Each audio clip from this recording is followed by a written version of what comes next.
Visit ভিসায় আসার পরে অ্যাসাইলাম করে অলরেডি ওয়ার্ক পারমিট সোশ্যাল পেয়েছি, কিন্তু এখনো মামলা অনলাইনে আসে না বা কোনো হিয়ারিং হয়নি। এখন কি করা উচিত? যে ফার্স্ট স্টেপ সেটি হচ্ছে ইউএসসিআইএস ওনার অ্যাপ্লিকেশনটি আর জন্য একটা ইন্টারভিউ কল করবে। ইন্টারভিউর পরেই ওনার কেসটি তখন ইমিগ্রেশন কোর্টে যাবে, হয়তোবা কোর্টের অনলাইন সিস্টেমে তখন এটা দেখা যাবে। আমি দেশ থেকে কনসুলার প্রসেস করে ভিসা নিয়ে এসেছি এপ্রিলের 16 তারিখে গত মাসে, কিন্তু আসার এক সপ্তাহ পরে আমি আমার সোশ্যালটা পাই, কিন্তু এখনো গ্রিন কার্ড পাই নাই। কতদিন লাগতে পারে? ফি প্রদান করার পরে যে 90 ডেজ এর মধ্যে ওরা গ্রিন কার্ডটি ইস্যু করবে বলে থাকে। ভিজিট ভিসায় আসার পরে অ্যাসাইলাম করে অলরেডি ওয়ার্ক পারমিট সোশ্যাল পেয়েছি, কিন্তু এখনো মামলা অনলাইনে আসে না বা কোনো হিয়ারিং হয়নি। এখন কি করা উচিত? যেটা অনলাইনে এটা একটা কথ্য ভাষা হয়ে গিয়েছে, বিশেষ করে অ্যাসাইলাম অ্যাপ্লিকেন্টদের ক্ষেত্রে যে অনলাইন হচ্ছে না। অবশ্যই উনি যখন ভিজিট ভিসা আসছে ওনার যে অ্যাসাইলাম অ্যাপ্লিকেশনটি সেটি হচ্ছে অ্যাফার্মেটিভ অ্যাসাইলাম অ্যাপ্লিকেশন। অবভিয়াসলি সেটা অনলাইনে আছে, ইউএসসিএস এর অনলাইনে আছে, বাট অনলাইন মিট করতে অনেক সময় এটা কোর্টকে তারা মিট করে থাকে।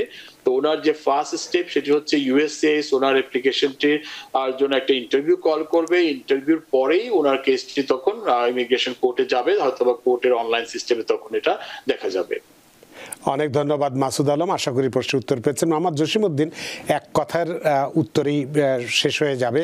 তিনি বলছেন সিটিজেনরা কতদিন পর্যন্ত ইউএস এর বাইরে থাকতে পারবে?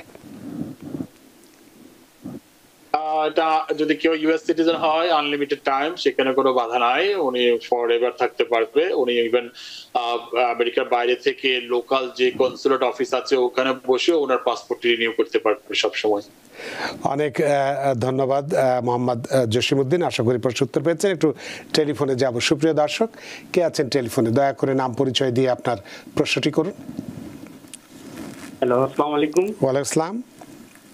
রানা ভাই, জি মাহফুজ ভাইয়ের কাছে আমার একটা প্রশ্ন। জি, আমি ইউএস সিটিজেন, আমি আমার ওয়াইফের জন্য মার্চ 14, 2024 অ্যাপ্লাই করছি। 15 মাস হয়ে গেছে, এখনো কোনো কিছু পাই নাই বা অ্যাপ্রুভেলও পাই নাই, শুধু একটা রিসিভ লেটার পাইছি। এখন কি করব একটু বললে ভালো হয় মাহফুজ ভাই। অনেক ধন্যবাদ। অ্যাটর্নি মাহফুজুর রহমান। ধন্যবাদ ওনাকে প্রশ্ন করার জন্য।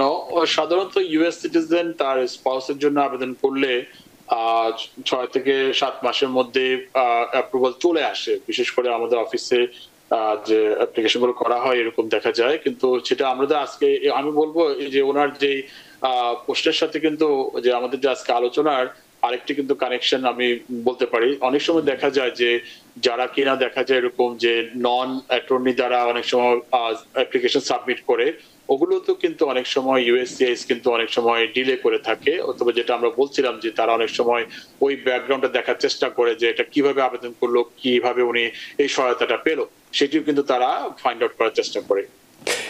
অনেক ধন্যবাদ প্রিয় দর্শক, আশা করি প্রশ্ন উত্তর পেয়েছেন। সুপ্রিয় দর্শক, কে আছেন টেলিফোনে? দয়া করে নাম পরিচয় দিয়ে আপনার প্রশ্নটি করুন। জি, আসসালামু আলাইকুম স্যার। আমি নিউ জার্সি থেকে বলতেছি। আমি স্যারের একজন ক্লায়েন্ট। আমি দেশ থেকে কনসুলার প্রসেস করে ভিসা নিয়ে এসেছি এপ্রিলের 16 তারিখে গত মাসে, কিন্তু আসার এক সপ্তাহ পরে আমি আমার সোশ্যালটা পাই, কিন্তু এখনো গ্রিন কার্ড পাই নাই। কতদিন লাগতে পারে? আমি ফিটা পেমেন্ট করছি।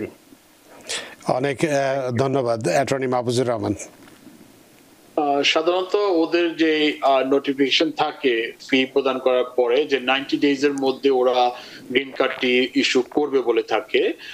কিন্তু তারপরেও উনি যখন ফি প্রদান করেছেন ওখানে কিন্তু একটা রিসিপ্ট নাম্বার উনি কিন্তু পেয়েছেন।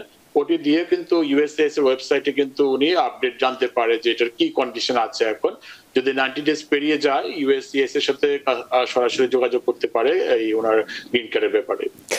অনেক ধন্যবাদ প্রিয় দর্শক, আশা করি আপনার প্রশ্নের উত্তর পেয়েছেন। সুপ্রিয় দর্শক, কে আছেন টেলিফোনে? দয়া করে নাম পরিচয় দিয়ে আপনার প্রশ্নটি করুন। হ্যালো, আসসালামু আলাইকুম। ওয়ালাইকুম আসসালাম। জি, আমি সাবধান করতেছি। জি, তো আমি 2013-তে আমার মা বাবাকে ভিজিটে আনছিলাম। তারপর 2015-তে ওনারা চলে গেছেন।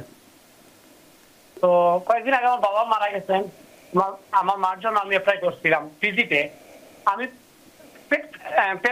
পেমেন্ট দিয়েছি, তারপরে সবগুলা পেন্ডিং দেখাইতেছে। এখন কি করণীয়? অনেক ধন্যবাদ শাহজাহান সাহেব আপনার প্রশ্নের জন্য। অ্যাটর্নি মাহফুজুর রহমান। আমি পুরোপুরি ধরতে পারিনি উনি কার জন্য আবেদন করেছে। ওনার আপনি প্রশ্নটা আবার বলেন। আমার প্রশ্ন হচ্ছে আমার মার জন্য আবার ভিজিটে অ্যাপ্লাই করছিলাম। জি, মায়ের জন্য পেন্ডিং দেখাইছে, আমার টাকা নিছে, তারপর কোনো মানে ফাইলটা আগাইতেছে না। ওনার মায়ের জন্য আবেদন করেছিলেন ভিজিট ভিসার জন্য, মানে পেমেন্ট নিয়েছে, কোনো কিছু এগুচ্ছে না, এইটার ব্যাপারে একটু কি করণীয় জানতে চান? বুঝতে পেরেছি। হ্যাঁ, মায়ের জন্য ভিজিট ভিসা অবশ্যই প্রক্রিয়া সম্বন্ধে কম বেশি সবাই জানে যে ওটার ইন্টারভিউর জন্য স্লটটা বুক করতে হয়। ওনাকে হয়তোবা যে ইউএসএ আমেরিকা এমবাসির যে ওয়েবসাইট আছে ওখানে হয়তোবা ওনাকে পর্যবেক্ষণ রাখতে হবে কোন সময় স্লট খালি হয় অথবা কখন রেগুলার ওয়েতে স্লট পাবে, সেই বিষয়ে ওনাকে কিন্তু ওখানে পর্যবেক্ষণ করতে হবে। নিউ ইয়র্ক থেকে সম্প্রচারিত TVN 24 টেলিভিশন বিশ্বজুড়ে বাঙালির কণ্ঠস্বর।